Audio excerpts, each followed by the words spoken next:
kita tahu bahwa orang dengan hasil lab pemeriksaan tiroid ya bisa hasilnya normal ya, normal range, mereka udah tahu di laboratorium itu ada kurung normalnya ya. Bisa juga udah jelas abnormal baik untuk yang hiper maupun yang abnormal yang hipo ya. Jadi di tengahnya ini yang hasilnya abu-abu ya, kita sebut subclinical hypothyroidism ataupun subclinical hyperthyroidism. Ada kelainan labnya, tetapi klinis belum ada apa-apa. Ya. Nah, berapa sih banyaknya prevalence orang yang subclinical hyperthyroidism ataupun yang subclinical hypothyroidism? Ini dari data dari Inggris ya, dari 4.447 pasien, kemudian diperiksa macam-macam laboratoriumnya, ternyata yang subclinical hyperthyroidism hanya 1%. Yang subclinical hypothyroidism agak lebih banyak, 5% dari populasi ini. Ada data lain pada pasien diabetes dan non-diabetes. Ya. Yang subclinical hypothyroidism pada pasien tidak dengan diabetes tidak didapatkan, tapi pasien yang pada diabetes agak lebih banyak yang hypothyroidism dibanding dengan yang non-diabetes 3%. Ya. Nah, sebaliknya subclinical hyperthyroidism didapatkan kurang lebih 1,5% pada yang non-diabetes dan sampai 5% pada yang diabetes. Jadi cukup banyak dan barangkali sering akan kita dapatkan. Dan yang sering tadi orang datang dengan sudah membawa hasil laboratorium zaman sekarang. Ya.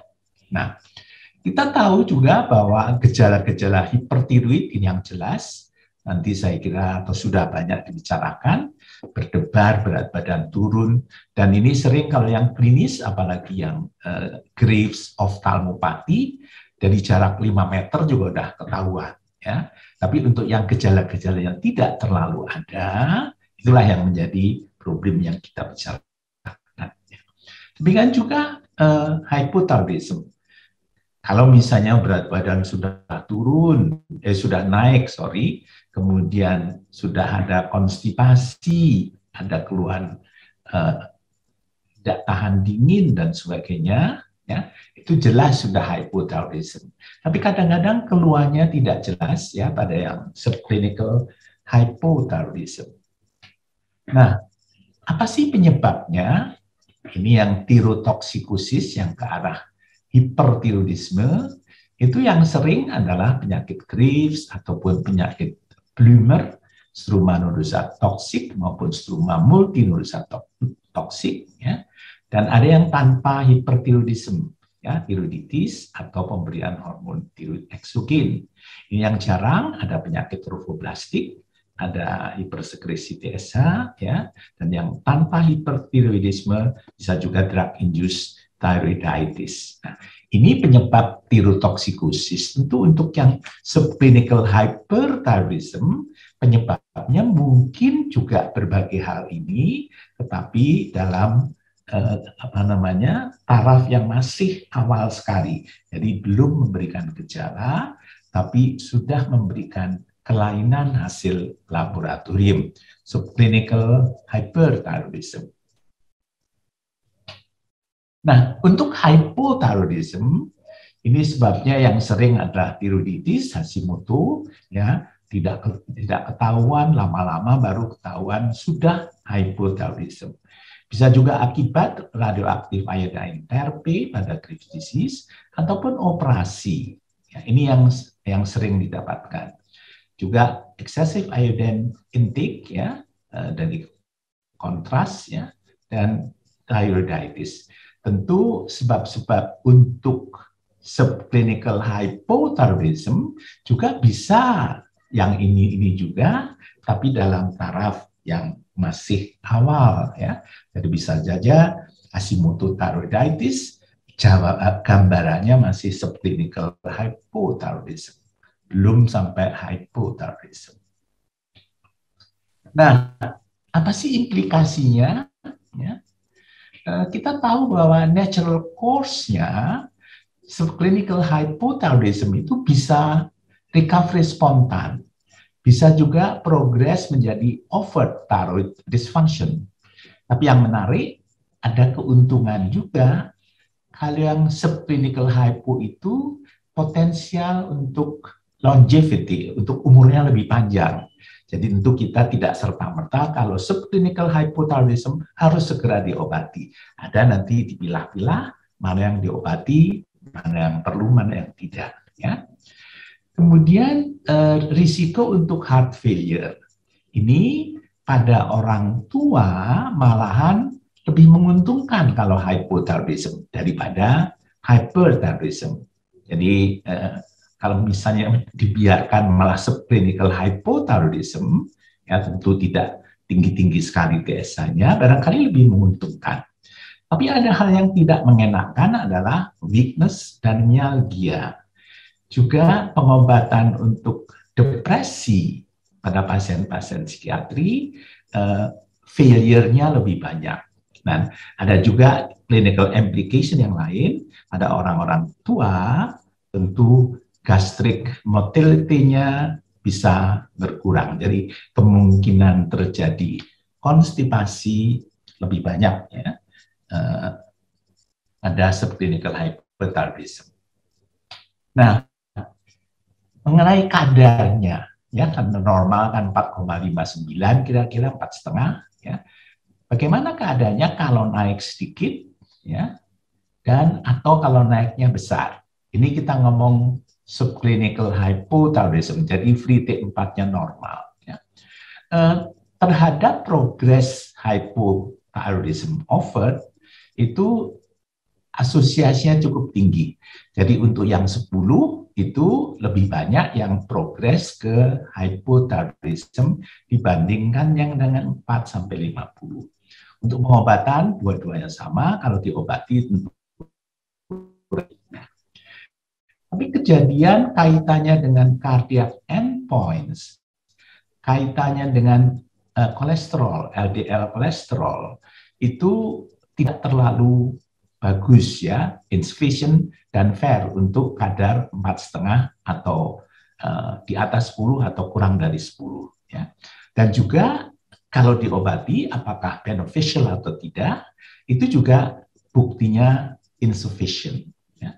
Terhadap cardiac dysfunction sama, terhadap neuropsychiatric symptoms juga malahan buktinya bahwa yang 4 sampai 5 itu lebih baik daripada yang tinggi, itu juga tidak jelas. Untuk pengobatan juga tidak jelas. Jadi impact-nya untuk pengobatan juga tidak terlalu harus tergesa-gesa. Di atas 10 langsung harus diobati. Tidak seperti itu.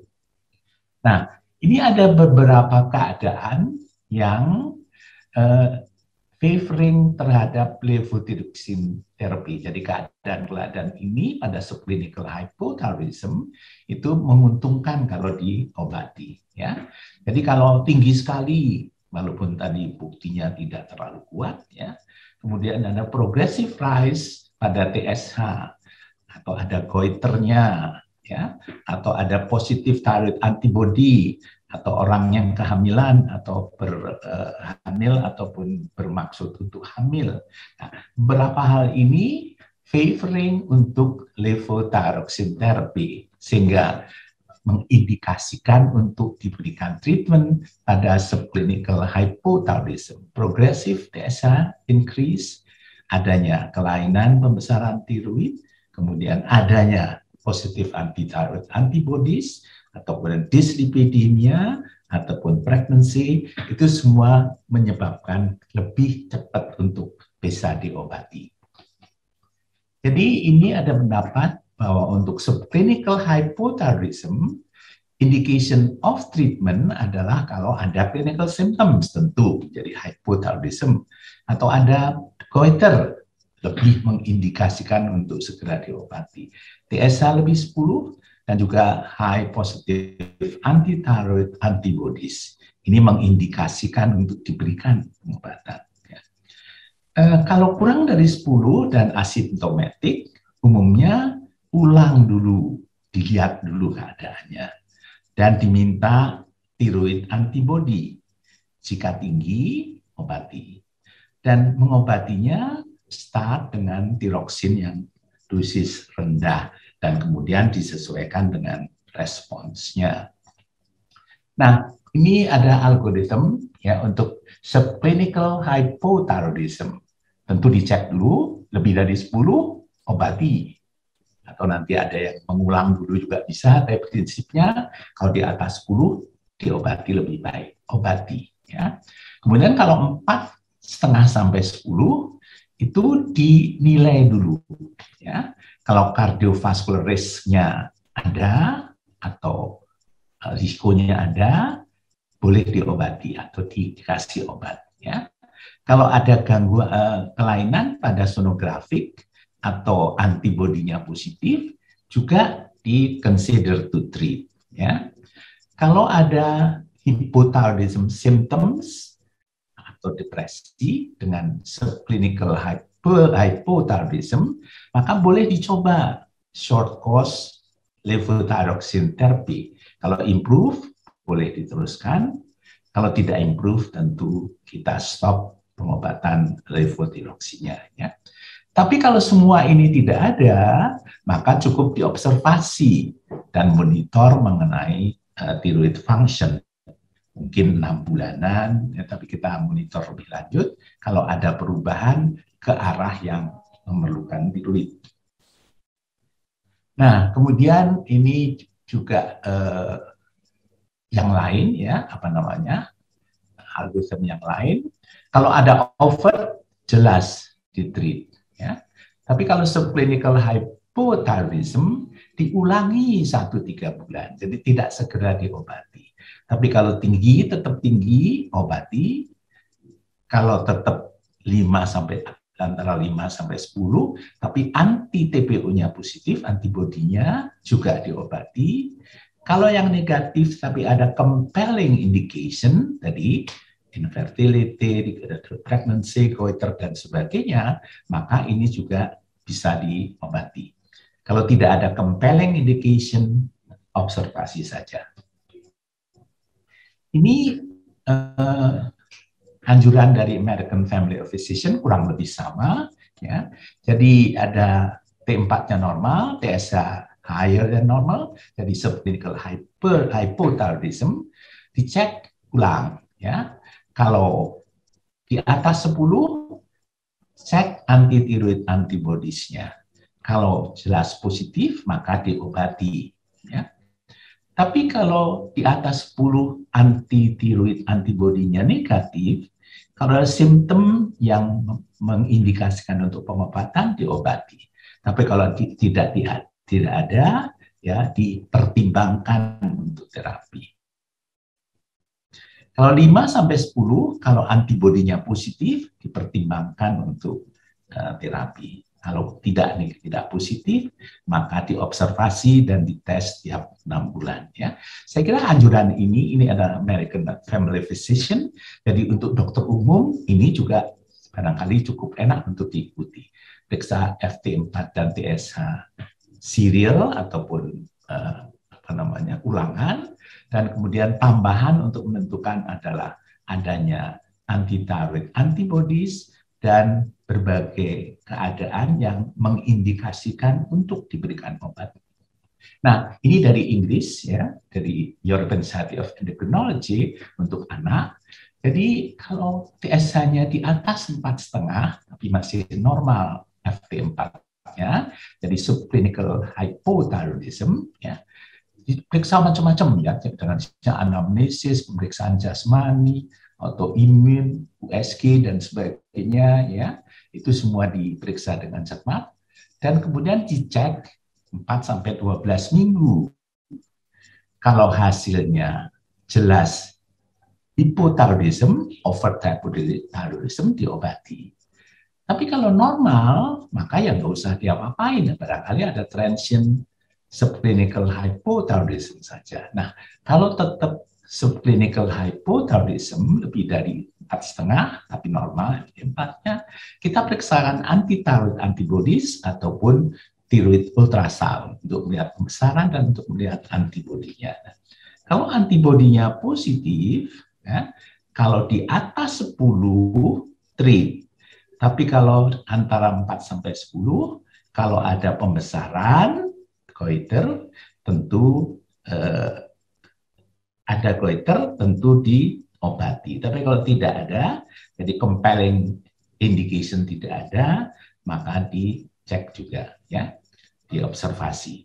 Nah, kemudian kalau non-autoimmune subclinical hypothyroidism, dilihat keadaan lain. Ya, kalau obes, tentu reassess saja, iodine deficiency, reassess, ya, ada riwayat neck irradiation, mungkin perlu treatment, ya, dan kemudian kalau ada obat-obat yang terkait, kalau misalnya 4,5 sampai 10, maka dicek, dan kalau lebih dari 10, consider terapi. Ya. Demikian juga untuk yang anak-anak, kalau di atas 10, obati, consider treatment, kalau 10, 4,5 sampai 10, kalau tidak ada goiter, dicek saja, tapi kalau ada goiter, tentu di-consider untuk pengobatan. Ya. Nah, bone health thyroid supplementation, kita kalau memberikan tiroid, itu ada increase untuk risk of fracture. Tapi kalau normal tentu tidak, ya. Tetapi kalau kita memberikannya berlebihan, maka kemungkinan bone loss juga menjadi ada, ya. Itu mengenai subclinical hypothyroidism. Kalau mengenai hyperthyroidism atau suspected hyperthyroidism, kita memeriksakan di sini cek DSH level pertama, kalau normal tentu nggak apa-apa, tapi kalau rendah maka kemungkinan adalah bisa overt hyperthyroidism, bisa juga T3 toksikosis, kita baru periksa T3, tapi yang T4 normal dan DSH rendah adalah subclinical hyperthyroidism. Tentu dicari berbagai sebab untuk hyperthyroidism tadi. Ya, kalau misalnya elevated TRAB level, maka mungkin Graves' disease. Kalau dengan radioaktif iodine, kalau distribusinya normal, juga mungkin Graves' disease. Jadi kalau misalnya ada nodul yang hyperaktif, mungkin toxic nodule goiter, dan kemudian tiroglobulin, ini bisa tiroiditis, ya, bisa juga karena exogenous thyroid hormon kalau uptake-nya rendah. Ya. Dengan demikian kita bisa mendapatkan sebab-sebab yang mungkin yang menyebabkan dia subclinical hyperthyroidism, tapi masih dalam keadaan awal. Nah, mengenai pengobatan dengan thyroid hormone itu memberikan efek terhadap bone formation dan resorption. Ya.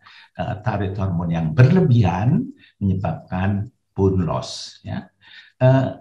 Bahkan kalau sudah anti-thyroid diberikan, sudah terjadi normal, hal kelainan mengenai bone mineral density masih tidak menjadi normal lagi. Ya. Dan kita punya data bahwa postmenopausal wanita itu efek dari hyperthyroidism pada bone metabolism itu lebih besar. Nah, hal ini tentu memengaruhi apa yang harus kita kerjakan. Ya. Thyroid hormone berperan pada meningkatkan bone reabsorption, ALP, conversion D2 ke D3, kalsium, dan sebagainya, yang tentu menyebabkan osteoporosis pada chronic hyperthyroidism. Nah, apa yang dianjurkan? Ya, periksa FT4 atau TSH dan FT4 yang rendah. Ya. Kalau ada risiko tadi untuk postmenopausal atau bone disease, maka kalau di bawah 0,1, ya, ujungnya di-treat. Kalau 0,1 sampai 0,4 ya diperiksa mengenai bone density studinya ya, mungkin perlu diobati ya. Kalau di sini di bawah 0,1 sudah diobati, 0,1 sampai ke 0,4 mungkin diobati ya. Tapi pada yang premenopausal lebih tinggi lagi ini ya. Jadi 0,1 masih belum harus diobati, jadi dilihat dulu mengenai radioactive scan dan bone density. Kalau ke arah bone loss sudah ada, maka kemungkinan perlu diobati. Tapi kalau 0,1 sampai 0,4 ya, kalau consider juga radioaktif uptake ya, umumnya tidak mendapatkan terapi. Jadi yang harus mendapatkan terapi kelihatannya kalau di bawah 0,1. Kalau 0,1 sampai ke 0,4 tidak segera diobati ya.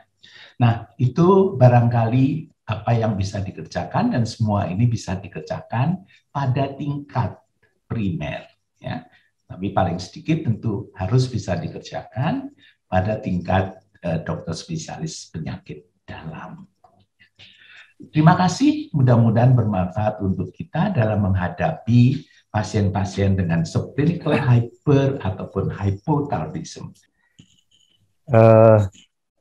Topik kedua yang akan saya bawakan berjudul pengelolaan perioperatif pada kelainan tiroid. Sahabat sekalian, kita sudah mengetahui bahwa efek hormon tiroid ini mempengaruhi ke berbagai organ tubuh ya. Sehingga bisa dimengerti apabila terdapat kelainan fungsi tiroid, maka akan berimplikasi pada berbagai hal, termasuk di dalamnya adalah prosedur operasi maupun perawatan pasca operasi. Walaupun screening rutin ya untuk mendeteksi kelainan tiroid tidak diindikasikan pada pasien yang memang tidak ada tanda-tanda ke arah kelainan tiroid.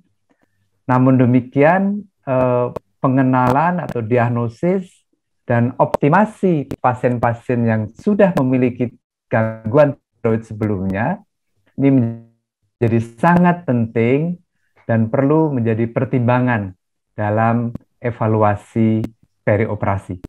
Jadi pada kelompok yang memang sudah memiliki kelainan tiroid, pengenalan dan diagnosis kita itu perlu dipertajam untuk mengenali gangguan tiroid tersebut.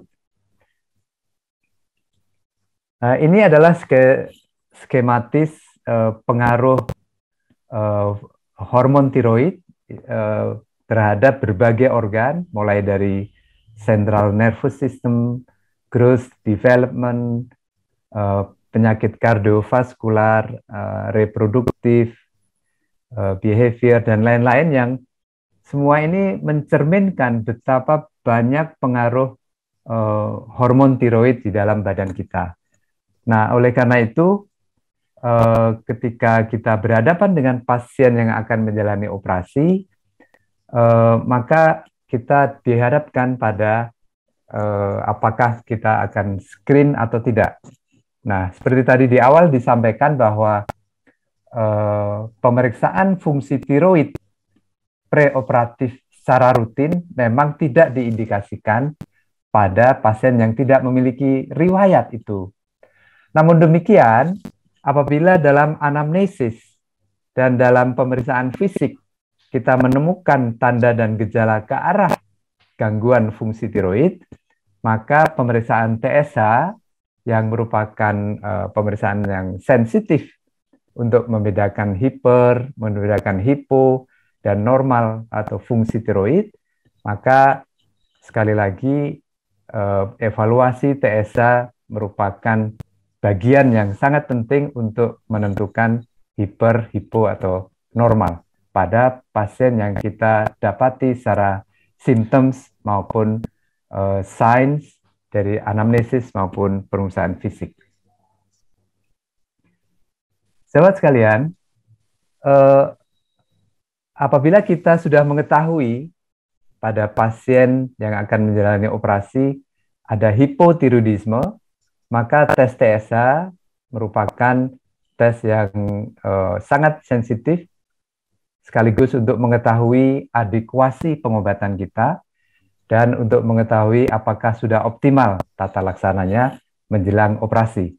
Demikian pula kalau kita tahu ada hipertiroidism, maka kita dapat melakukan pemeriksaan pemeriksaan kadar hormon tiroid ya T4 atau FT4 untuk mengetahui status tiroid pada pasien yang akan menjalani operasi. Sahabat sekalian, saya akan menampilkan informasi terkait dengan severe hypothyroidism. Jadi ini adalah data yang menunjukkan bahwa pada severe hypothyroidism meningkatkan ya, risiko kardiovaskular, yaitu penurunan cardiac output, intraoperatif hypotension, ada coronary events dan lain-lain yang menjadi perhatian apabila kita berhadapan dengan riwayat hipotiroid yang severe. Nah, di samping kardiovaskuler, kita juga bisa temukan risiko peningkatan komplikasi respirasi, ya, mulai dari impaired hypoxic, ada hypercapnic respiratory drive, ada obstructive sleep apnea, dan lainnya yang kemudian ini menjadi kendala untuk dilakukan tindakan operasi. Nah, sahabat sekalian, hipotiroidisme yang severe, yang berlangsung panjang, juga merupakan predisposisi untuk terjadinya problems gastrointestinal. Dalam hal ini ada ileus. Ya, kemudian juga komplikasi neuropsikiatri dan koagulopati, ada impaired wound healing yang semua kemudian menjadi kendala dalam prosedur tindakan operasi. Nah, komplikasi yang paling serius dari hipotiroidisme adalah mixed edema. Ya, adanya perubahan status mental, ada hipotensi, bradikardi, hipotermia. Ini merupakan komplikasi yang serius dari hipoglikemia dan ini dapat dipresipitasi pada waktu operasi dan memberikan angka kematian yang cukup tinggi, yaitu 80%. Nah, lalu pertanyaan muncul, kapan operasi harus ditunda pada kondisi hipotiroid? Kalau kita bagi hipotiroid menjadi dua kelompok, pertama adalah mild dan moderate, kemudian yang kedua adalah severe hypothyroidism.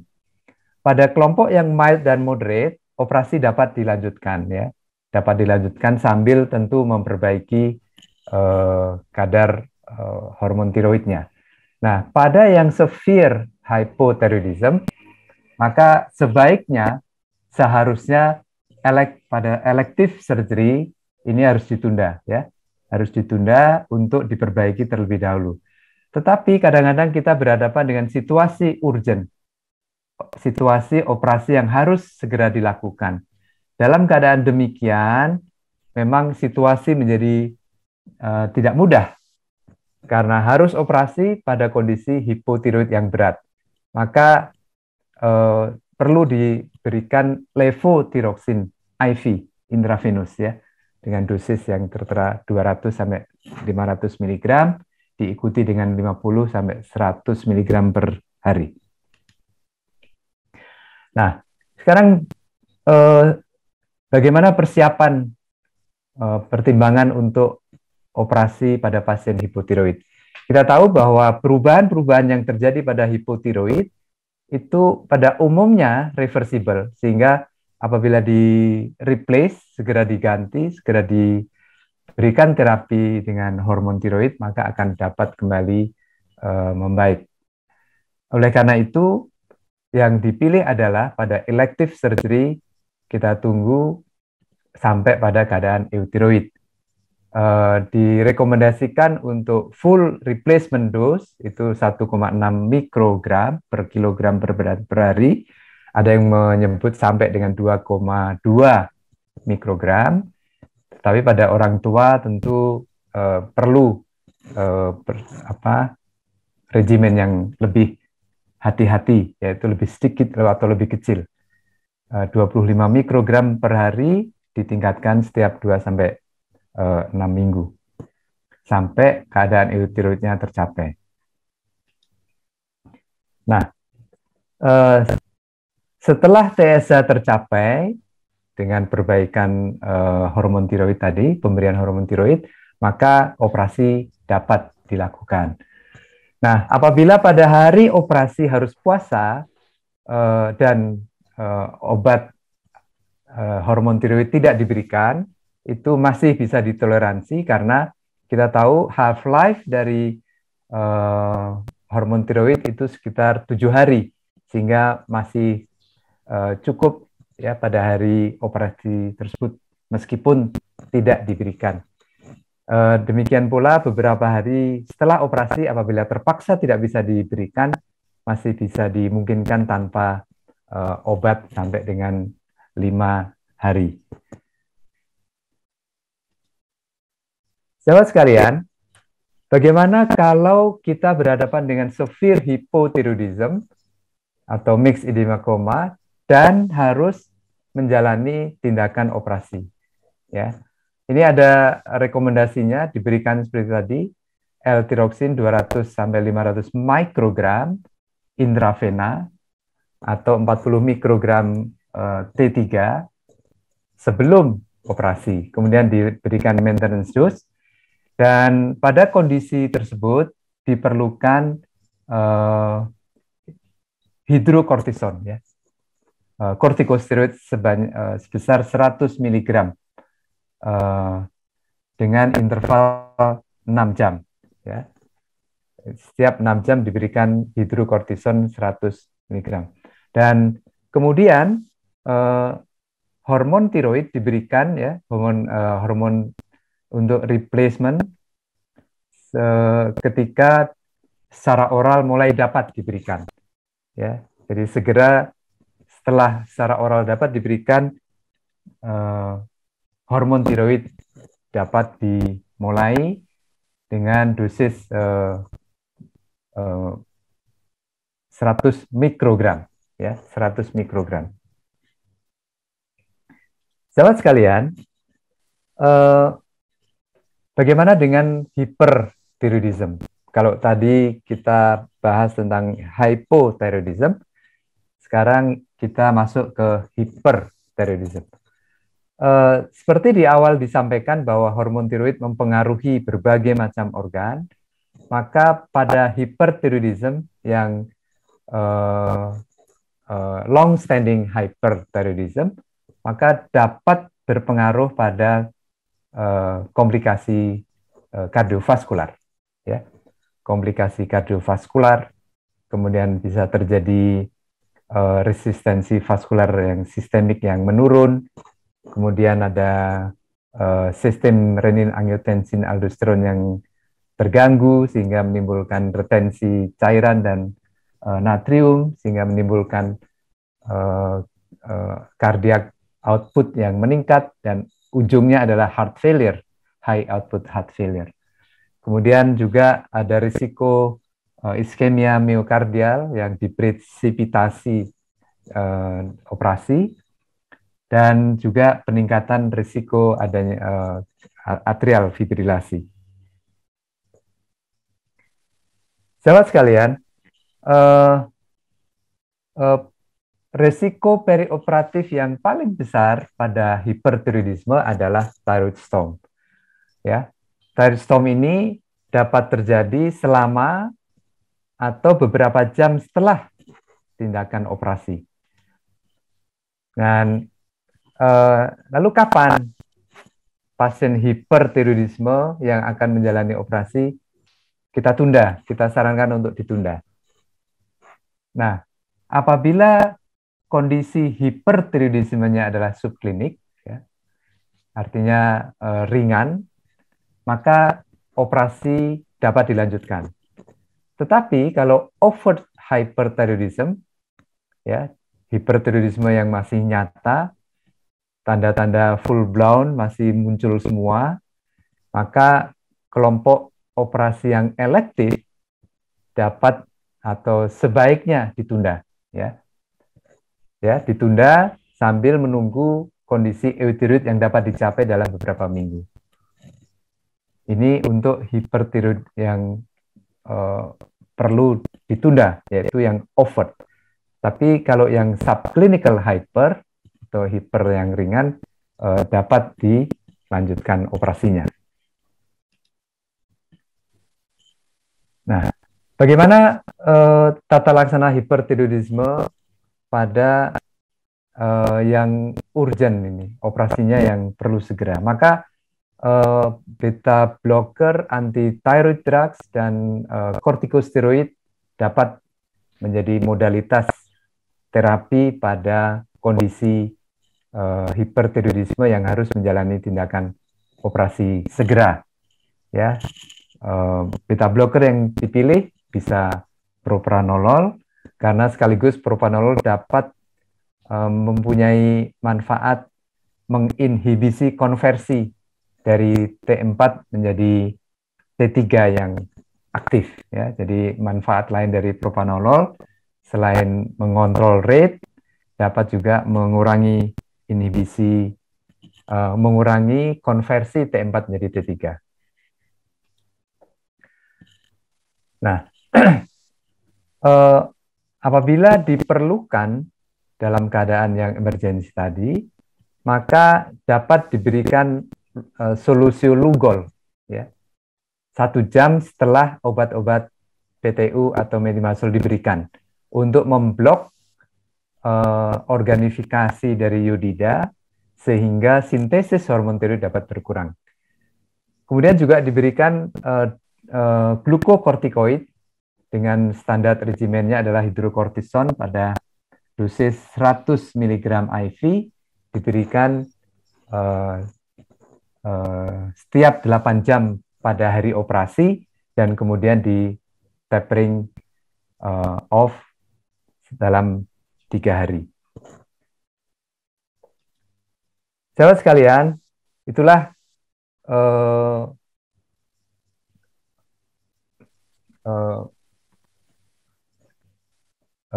topik yang saya bawakan terkait dengan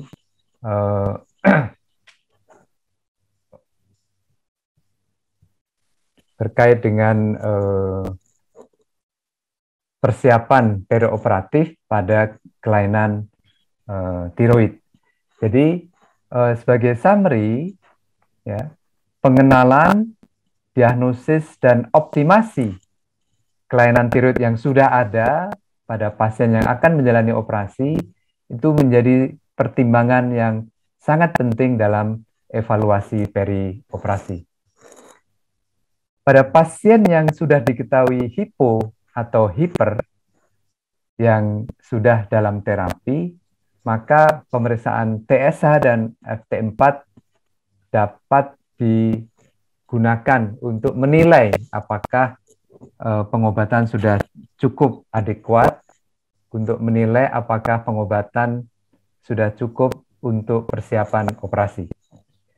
Dan yang ketiga, pasien dengan mild atau subclinical hypo atau hyper dapat terus, ya, dapat menjalani tindakan operasi tanpa ditunda sambil tentu saja memperbaiki, mengoptimalkan kadar hormon tiroidnya.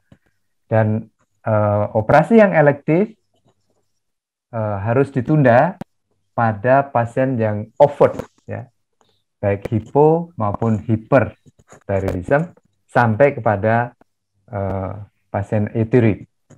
Dan yang terakhir, obat-obat beta blocker, anti thyroid drugs, dan kortikosteroid merupakan modalitas medikasi untuk manajemen hyperthyroidism pada operasi yang perlu segera. Sahabat sekalian, saya sedikit akan menampilkan ilustrasi kasus singkat saja. Ini ada wanita 41 tahun dirujuk dari Palembang dengan benjolan mata yang dirasakan makin membesar. Diketahui menderita sakit tiroid 2006 pasca melahirkan anak pertama. Selama kontrol di Rumah Sakit Palembang mendapatkan levothyroxine 100 mikrogram. Pada evaluasi laboratorium pada 2021 ada FT4 rendah dan TSH yang tinggi. Dan pada CT scan sinus atau orbita dilaporkan adanya giant mucokel sinus frontal kiri. Nah, pasien dilakukan USG yang memperlihatkan gambaran tiroiditis kronik.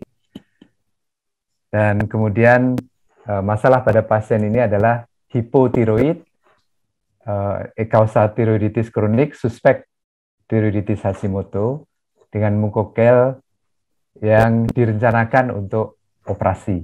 Nah, pertanyaannya adalah bagaimana persiapan operasi pada pasien ini? Apakah operasi dapat dilanjutkan?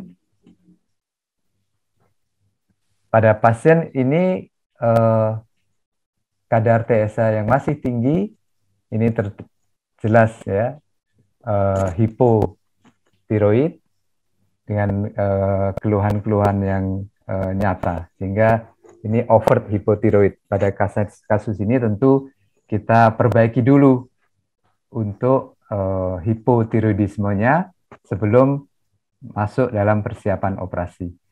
Kemudian setelah diperbaiki dengan levothyroxine, laboratoriumnya membaik, kemudian dilakukan operasi pada bulan September 2021, dan pasien selanjutnya dapat meneruskan berubah jalannya di tempat semula, yaitu di Palembang. Yang kedua, perempuan 22 tahun dengan Graves' disease, diberikan obat metimazol, tetapi mengeluh gatal, sehingga kemudian metimazol di stop, ganti PTU. Dan setelah minum PTU hingga dosis tinggi, dan propanolol juga dosis tinggi, keluhan pasien tidak berkurang, bahkan struma makin besar. Keluhan tirotoksikosis masih jelas. Oleh karena itu, kemudian direncanakan tiroidektomi total. Ini adalah tanda atau hasil lab pada pasien di awal. T4 yang tinggi, TRAB yang positif, TSH yang rendah, dan kemudian karena alergi MMI diganti PTU. Meskipun dosis sudah ditingkatkan, ternyata FT4 dan TSH-nya belum banyak berubah, sehingga diputuskan untuk tiroidektomi. Masalah pada pasien adalah Graves dengan kecurigaan resisten obat anti-alergi metimaz. Kemudian kecurigaan penekanan karena strumanya membesar, dan laboratorium klinis dan lab masih menonjol. Bagaimana persiapan operasi? Apakah akan dilakukan operasi pada kondisi seperti ini? Sahabat sekalian, ini kita memang berhadapan dengan kasus yang tidak mudah karena resistensi terhadap obat anti-tiroid. Akhirnya dengan berbagai pertimbangan, pasien direncanakan untuk operasi meskipun kadar T4-nya masih tinggi. Tetapi kalau kita lihat yang di atas ini, pasien diberikan PTU 4x300, propanolol, dexamethasone, dan Lugol untuk persiapan menghadapi operasi yang berisiko tinggi ini. Kemudian pasien dioperasi dan berhasil dengan sukses, dan akhirnya pasien berubah jalan dengan pemberian levothyroxine. Demikian sahabat sekalian yang dapat saya sampaikan.